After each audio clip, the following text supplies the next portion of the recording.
Saludos a todos. Ahora vamos a aprender cómo realizar un anteproyecto. Primero, encontramos la portada. La portada nos sirve para poder identificar nuestro documento. Tiene una estructura establecida, la cual vamos a conocer a continuación. Al iniciar, tenemos el nombre de la institución. También se puede agregar la facultad, departamento o el nombre de la escuela. En este caso tenemos Universidad Evangélica de El Salvador, especificando en la Facultad de Ciencias Sociales y la carrera posteriormente, licenciatura en Educación Inicial y Preescolar. Luego, insertamos el logo institucional. A continuación, se escribe el título de la investigación. En este caso, se llama Importancia de la estimulación de la motricidad gruesa y fina en el proceso de aprendizaje de la lectoescritura en niños de 0 a 7 años. Es muy importante que el título vaya aproximadamente entre 20 palabras, pero pueden ser un poco más, tomando en cuenta que llevamos palabras de enlace que nos cuentan más. Además, el título debe contener las principales variables para nuestra investigación. Luego, se escribe en qué consiste y para qué se presenta. En este ejemplo podemos ver anteproyecto de investigación para optar a grado de licenciatura de Educación Inicial y Preescolar. ¿En qué consiste? Es un anteproyecto de investigación. ¿Y para qué se presenta? Para optar al grado de licenciatura en Educación Inicial y Preescolar. Luego, escribimos quién lo presenta. Ahora vamos a escribir quiénes son los autores de este documento. Puede ser uno o pueden ser varios estudiantes. Luego, la fecha de presentación. En este caso, en el ejemplo que les propongo, está San Salvador, junio del 2020. Se puede agregar también el lugar. Seguimos con el contenido. En este se encuentran los capítulos, los temas principales, los temas secundarios, diferenciados por una sangría y ordenados con una nomenclatura alfanumérica. Además, se escribe el número de página y todo esto bajo la normativa APA. Es importante darnos cuenta que la nomenclatura refleja básicamente el índice, como ya lo conocemos usualmente, y si existen más subdivisiones, en cuanto vayamos desglosando el tema, se van a ir aumentando sangrías y escribiendo en una letra minúscula. Luego nos encontramos con la introducción. Esta es una imagen general de toda nuestra investigación y lo que vamos a encontrar en todo el documento. Y en el caso de un anteproyecto se escribe a futuro. En este podemos encontrar el propósito del estudio, el tiempo y el espacio en el que se va a desarrollar esta investigación, los alcances, qué queremos nosotros encontrar con esta investigación y además un breve resumen de qué es lo que hay en cada uno de los capítulos que se desarrollarán. Como primer punto dentro de este primer capítulo encontramos la situación problemática. En ella se describen la situación en la que se encuentran los objetos de estudio o el objeto de estudio. Además, se enfocan específicamente en los factores que caracterizan las necesidades o el problema. En esto se incluyen breves antecedentes y también la situación actual. Se hacen también referencia a factores sociales, políticos, culturales, económicos, entre otros, y además se tocan los efectos inmediatos y futuros que puedan tener dentro de esta problemática. Entonces, adjuntamos un ejemplo. Con este ejemplo podemos ver cómo claramente empezamos a exponer cuál es el problema. Damos una información de respaldo que es que se han creado proyectos, pero empezamos a dar énfasis en el problema que es que los niños no han recibido estimulación en sus previos años de vida. Luego seguimos con el enunciado del problema. Esta es un breve párrafo en el que se redacta la interrogante principal del estudio. Esto nos dice que se escribe como pregunta. Y también se presentan las principales relaciones entre las variables que vamos a encontrar en nuestra investigación. Además, se escribe la población y el contexto en el que nos estamos basando. En esto podemos encontrar que claramente está escrito como pregunta y encontramos las variables de estimulación de la motricidad gruesa y fina y el proceso de aprendizaje de la lectoescritura. Nuestra población son niños de 0 a 7 años. También podemos, depende de cómo vamos a abordar nuestra investigación, ser más específicos en el centro en el que lo vamos a hacer, en el país, y entonces ahí le vamos a estar añadiendo el contexto. El siguiente punto son los objetivos, en el que nos vamos a encontrar con el objetivo general y los objetivos específicos. Y estos objetivos nos ayudan a responder unas preguntas para poder realizar esta investigación. Y es el para qué o qué busco yo al realizar esta investigación. Vamos a verlos más detenidamente cada uno. Empezamos con el objetivo general. El objetivo general busca darnos una respuesta a la pregunta de investigación. También ellos expresan lo que se pretende realizar a partir de los resultados. Estos tienen también una estructura para ser formulados, en el que es necesario que inicien con un verbo, y este verbo debe ser infinitivo. Luego, se añade también un evento, o los eventos del estudio, y las unidades de estudio. Es decir, quiénes van a participar. Luego, también podemos añadir el contexto y en esta parte el tiempo también. El objetivo general nos sirve de ejemplo es demostrar la importancia y la relación en la estimulación de la motricidad fina y gruesa en el proceso de aprendizaje de la lectoescritura en niños de 0 a 7 años. En esto podemos encontrar la importancia de iniciar con un verbo que esté bien formulado. Esto nos va a servir mucho porque el objetivo general tiene relación con los objetivos específicos, que es el siguiente punto. Seguimos con los objetivos específicos. Ellos son los logros intermedios que nos ayudan a llegar a cumplir con el objetivo general. Son pequeños pasos, prácticamente, que nos ayudan a cumplir nuestro objetivo general. En este caso también tienen que iniciar con verbos en infinitivo, pero todos estos verbos van a ir relacionados con el verbo que utilizamos en el objetivo general. Por eso es que mencionaba que el verbo del objetivo general es muy importante para poder realizar los objetivos específicos. El siguiente punto es el contexto de la investigación. En este se describe el contexto social, geográfico o institucional en el que se desarrolla la investigación. Podemos detallar la organización, la cultura, los hábitos, costumbres y tradiciones que nos van a afectar nuestra investigación. Además, podemos añadir cualquier información que nos ayude a comprender la situación y el objeto de estudio. En este ejemplo vamos a encontrar un poco más detallado lo que acabo de explicar. Aquí podemos encontrar que definimos y logramos dar datos geográficos del país. Por eso añadimos aspectos que nos ayuden a comprender la educación, que es el aspecto en el que nos vamos a basar en nuestra investigación.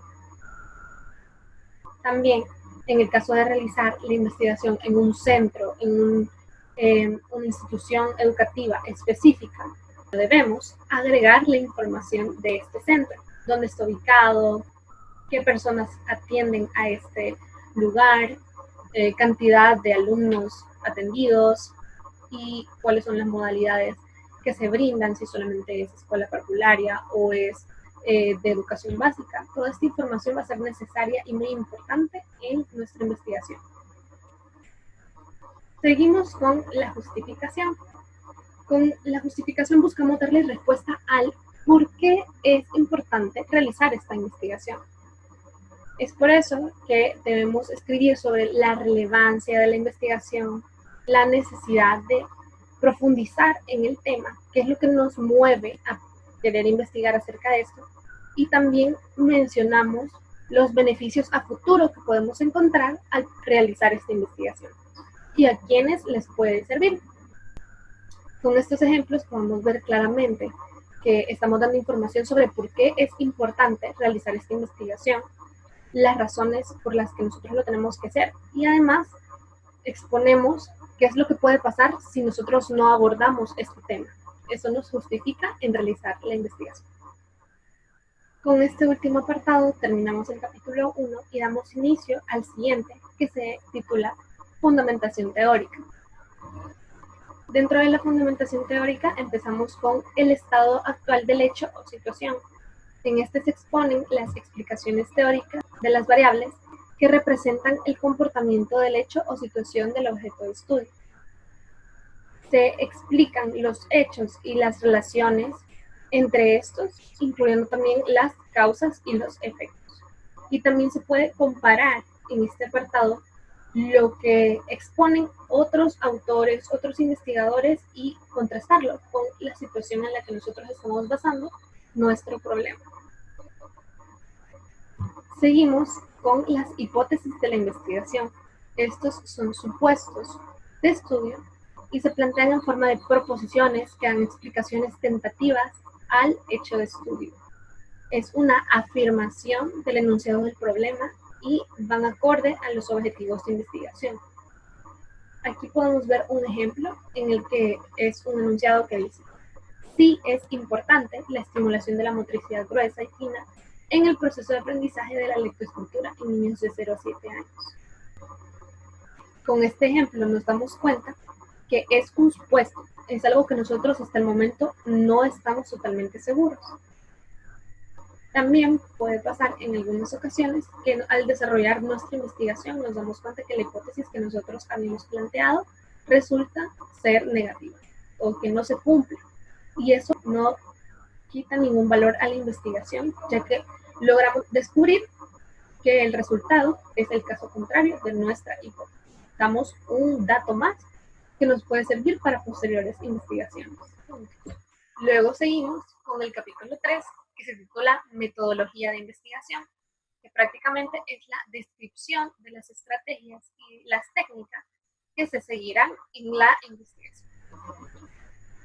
Damos inicio con el enfoque y el tipo de investigación. En este caso encontramos que hay dos enfoques, que son el cuantitativo y el cualitativo, y en algunos casos hay algunas investigaciones en las que se utilizan los dos. Vamos a ver cada uno. En el cuantitativo se recogen más que todo datos numéricos que nos sirven para comprobar las hipótesis. Podemos utilizar encuestas, entrevistas y observaciones estructuradas para poder recopilar esta información. Y en el caso del enfoque cualitativo, utilizamos entrevistas y observaciones, y la información que nosotros vamos a encontrar no son datos numéricos como en el cuantitativo, sino datos más subjetivos, y nos permite construir las variables, los indicadores y los procesos. Dan explicaciones, más que todo, del hecho o la situación de estudio. En el caso del tipo de investigación es muy importante definirlo, porque dependiendo del tipo vamos a encontrar las técnicas, los instrumentos y los procedimientos para recopilar la información. Pueden ser descriptiva, exploratoria, explicativa o experimental.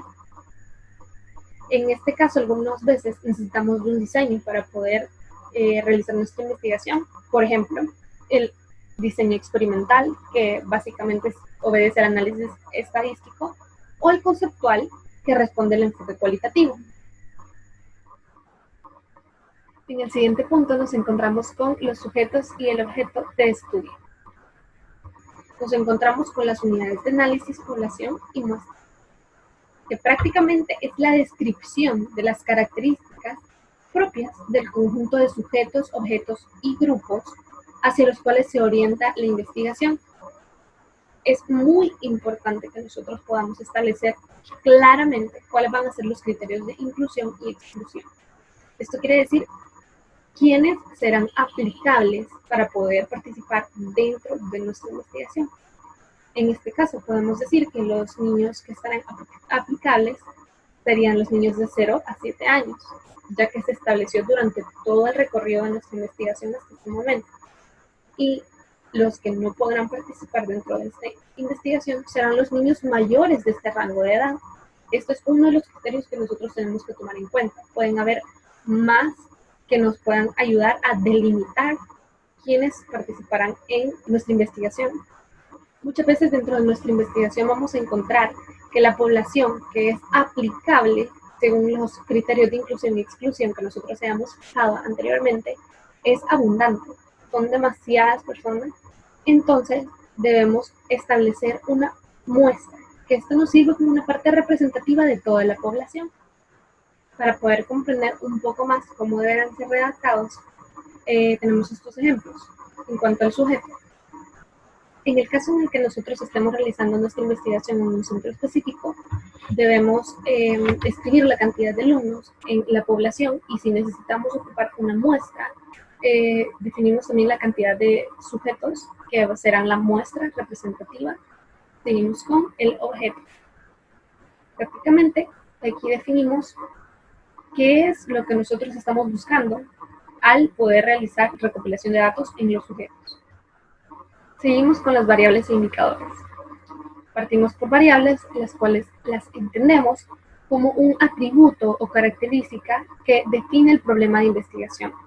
Esto, como dice la palabra, pueden cambiar de valor y nos ayudan a hacer un objeto de registro y medición. Esto nos ayuda a estudiar un comportamiento.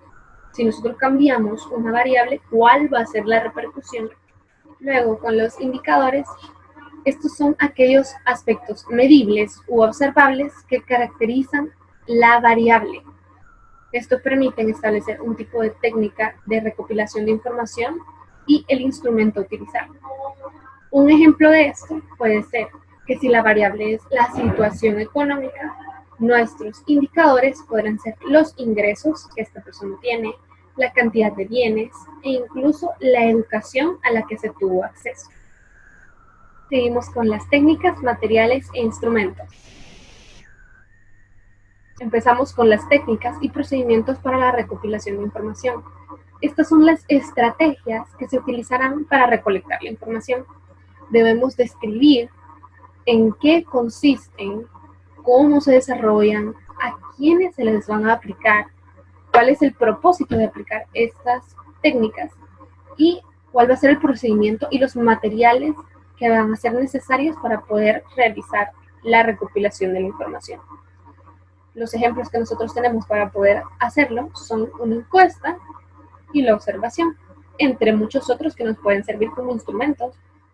En el siguiente apartado, que es instrumentos de registro y medición, se describen los instrumentos utilizados.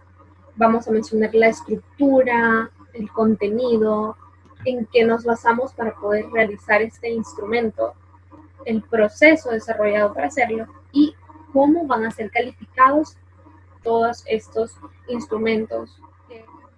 Es por esto que es muy importante tener una matriz de congruencia.